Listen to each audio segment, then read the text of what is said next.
7번째 단계, 완벽하지 않더라도 공격적으로 완수하라. 세스 고딘은 21세기를 대표하는 혁신적인 비즈니스 사상가로 많은 책을 썼다. 1999년 그는 퍼미션 마케팅이라는 책을 발표했다. 이 책에서는 공격적인 마케팅으로 소비자의 삶을 간섭하지 말라는 제안을 한다. 그리고 마케팅을 해도 좋다는 허락을 소비자에게 받아야 한다는데 초점을 맞춘 혁신적이고 인간적인 개념을 소개한다. 2003년에는 보랏빛 소가 온다를 출간했다. 이 책에서 고딘은 더는 지루한 제품 생산과 마케팅을 반복하지 말라는 대담한 제의를 한다. 보랏빛 소가 될 수 있는데 어째서 갈색 소로 남아있는가? 하지만 대담해지고 돋보이는 일에는 위험이 따른다.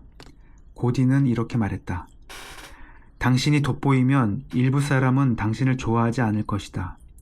돋보이는 사람의 정의에는 주변의 비난을 받는 사람이라는 뜻도 있다. 모두의 박수를 받는 사람은 절대 없다. 소심한 사람이 바라는 건 그저 눈에 띄지 않는 것이다. 돋보이는 사람에게는 비난이 따르기 때문이다. 고딘은 자신의 책을 출간할 때 보랏빛 소라는 개념을 활용했다. 처음에는 책을 자비로 출판하면서 운송과 관리에 드는 비용을 아끼기 위해 우유 상자에 포장했다. 보라색과 흰색 표지에 제목이 옆으로 인쇄된 책은 출간 후 2년 동안 23쇄까지 출판되며 15만 부가 넘게 팔렸다. 2007년에는 더 딥을 발표했다. 이 책에서 고딘은 세계 최고가 되는 일을 왜 과소평가하는지, 어떻게 세계 최고가 될 수 있는지 설명한다. 세계 최고가 되려면 버텨야 할 때와 포기해야 할 때를 알아야 한다고 한다. 그는 이렇게 말했다. 때때로 우리는 낙담하면 인상적인 글귀에 주목한다. 그런 말 중에는 포기하는 사람은 결코 승리하지 못하며 승리하는 사람은 결코 포기하지 않는다 라는 빈스 롬바디의 말도 있다. 하지만 나쁜 조언이다. 승리하는 사람은 언제나 포기한다. 그들은 적절한 시점에 적절한 일을 포기할 줄 안다. 덜 중요한 목표를 포기하라. 당신을 미래의 나라는 산에 가까이 데려다 주지 않는 일을 전부 포기하라. 과거에 내가 투자했다고 해서 그 일을 붙잡고 있지 마라. 미래의 나로 살게 하지 못하는 것은 모두 포기하라. 고딘은 2008년에는 리더십을 다룬 트라이부즈를 출간했다.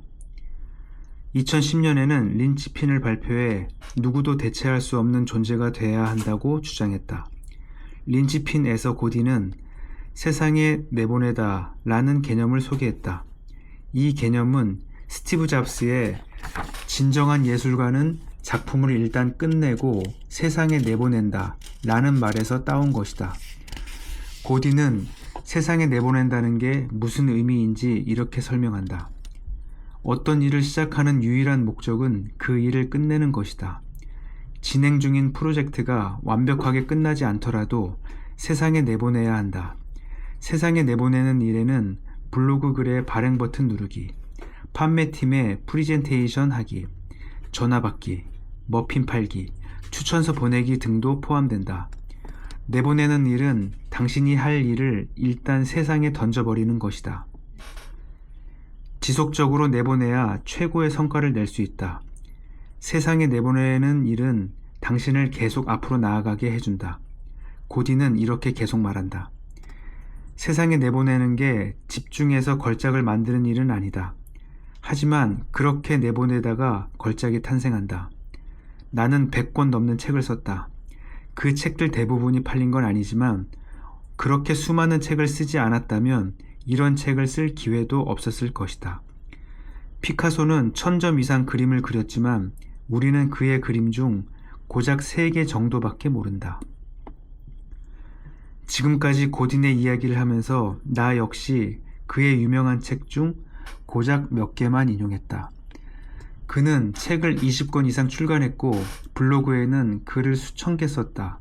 고딘은 날마다 세상에 내보낸다. 세상에 내보내는 것은 하던 일을 끝내는 것이다. 완수하는 것이 완벽한 것보다 낫다. 레오나르도 다빈치는 예술은 절대 완성되지 않는다. 버려질 뿐이다. 라고 말했다. 끝내려면 당신이 한 일이 완벽하지 않더라도 사람들에게 보여줘야 한다. 미완성의 예술을 세상에 내보내야 한다. 상품을 시장에 내놓아라. 더 많이 내보내라. 고디는 이렇게 말했다. 일을 일단 끝내고 세상에 내보내는 일이 때로는 타협처럼 느껴진다. 우리는 변화를 만들고 중요한 예술을 창조하고 최상의 결과를 내기 위해 일을 시작한다. 그리고 마감일이 다가온다. 그러면 일을 중단해야 한다. 내보내는 일이 그렇게 중요한가? 나는 그렇게 생각한다. 세상에 내보내는 기술이 누구도 대체할 수 없는 존재가 되는 핵심적이고 장기적인 방법이다. 고딘의 이야기와 생각을 통해 우리는 미래의 내가 되는 마지막 7단계를 살펴보았다. 이 마지막 단계는 공격적인 완수다. 프로젝트를 완수하고 목표를 완수하라. 완벽하지 않더라도 완수하라. 일관성 있게 완수하라. 프로젝트를 하나둘 완수할수록 결과는 더 좋아진다. 미래의 내가 되려면 경기장 밖에 머물러서는 안 된다. 머릿속으로 분석만 하고 있으면 아무것도 할 수 없다. 분석을 멈추고 경기장 안으로 들어가 당신이 한 일을 세상에 내보내라. 당신이 어느 정도 성공을 거두고 있을지는 몰라도 현재의 당신은 엄청나게 제한적이고 무지하다. 지금 해낼 수 있는 일은 미래의 내가 해낼 수 있는 일에 비하면 기껏해야 조약돌에 불과하다. 하지만 미래의 나는 현재의 나에게 조약돌 만들기를 허락한다. 지금 하는 일은 그 무엇도 완벽하지 않다. 지금 처한 상황에서는 관점이 제한될 수밖에 없기 때문이다. 3년 전에 내가 쓴 책은 현재 내가 쓰는 책과 다르다. 또한 이 책을 끝내고 몇 년 지난 다음에 당신이 나와 이야기를 나눈다면 달라진 벤자민 하디와 이야기하는 것이다. 미래의 나는 현재의 나와 다른 사람이다. 미래의 당신도 현재의 당신과 다르다. 일을 끝내고 세상에 내보내는 것이 미래의 나에게 도달하는 방법이다. 과거의 일을 붙잡고 있거나 과거의 관점을 고수하면 한계에 갇혀 꼼짝도 하지 못한다. 싱크 어게인에서 저자 애덤 그랜트는 이렇게 말했다.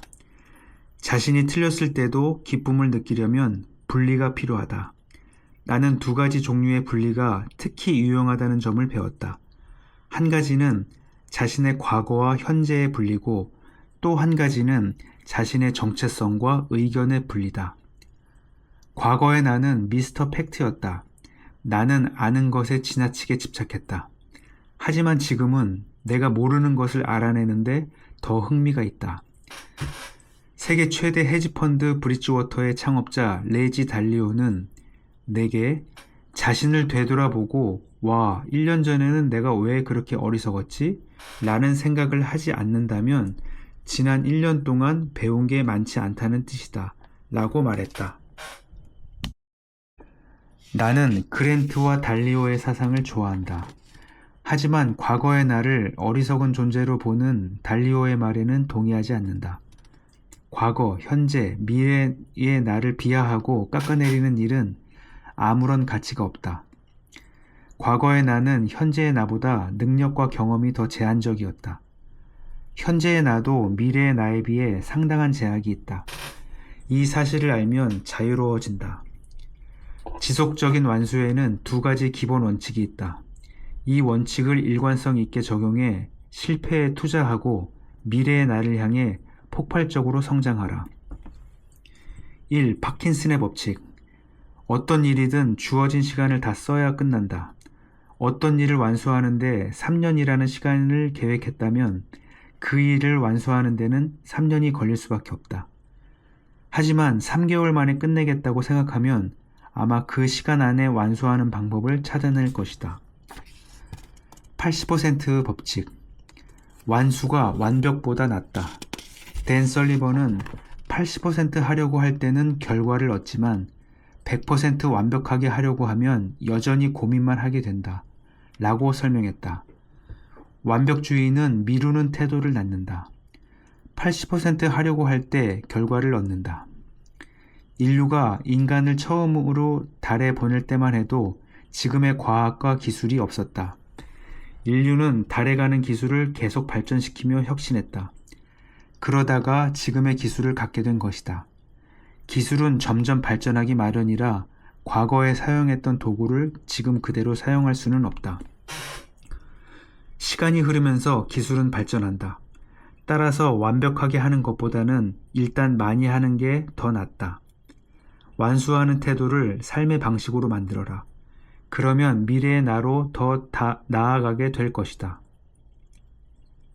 현재의 내가 80%만 해도 과거의 내가 할 수 있었던 수준을 훨씬 넘어선다. 미래의 내가 80%를 하면 현재의 내가 할 수 있는 일보다 더 많은 일을 할 것이다. 전념하면 완수할 수 있다. 완수하면 자신감이 생긴다. 누구든 일을 시작할 수는 있다. 하지만 시작한 일을 끝내는 사람은 드물다. 더 멀리 갈수록 경쟁은 줄어든다. 대부분의 사람이 덜 중요한 목표에 굴복해 오래전에 포기했다. 미래의 나로 한 걸음 한 걸음 다가갈 때마다 누구도 쉽게 가지 못하는 곳으로 가는 것이다. 무언가를 하나씩 완수할 때마다 다음 일을 할 때 활용할 수 있는 것을 배우게 된다. 완수하고 세상에 내보내는 일의 대가가 되라. 그렇지 않으면 미래의 나는 현실이 되지 않고 단순한 이미지로 남을 것이다.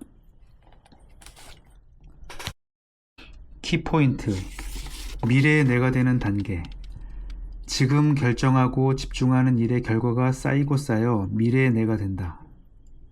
미래의 나를 단순하고 명확하게 그릴 수 있다면 지금 더 집중하게 될 것이다. 이 책의 마지막 부분에서 우리는 지금 미래의 내가 되는 7단계를 살펴보았다. 이 단계들을 활용해 당신은 미래의 나를 명확하게 설계하고 우선순위에 둘 수 있다. 이 7단계를 잘 따라가면 어느덧 당신이 바라던 미래의 내가 되어 있을 것이다. 이 단계들은 단순하고 명료하다. 하지만 지속적으로 노력하고 발전해 나가야 한다. 미래의 내가 되는 7단계를 적용하면 당신의 삶은 즉시 달라진다. 날마다 당신은 삶을 더 계획적으로 살며 목표에 전념하게 될 것이다. 덜 중요한 목표들을 제거하고 미래의 나에 대한 명확한 태도를 지니게 될 것이다. 당신이 원하는 것이 이미 당신의 것임을 더 잘 알게 될 것이다. 시스템화를 통해 능력과 몰입의 수준이 향상되어 믿기 힘든 결과를 창출해낼 것이다. 일정을 대대적으로 손봐서 덜 중요한 목표 대신 우선순위들을 일정에 반영할 것이다. 생산성이 점점 향상되고 많은 일을 완수하여 더 나은 결과를 얻을 것이다. 7단계 체크리스트를 활용해 미래의 내가 되는 7단계를 즉시 적용하라.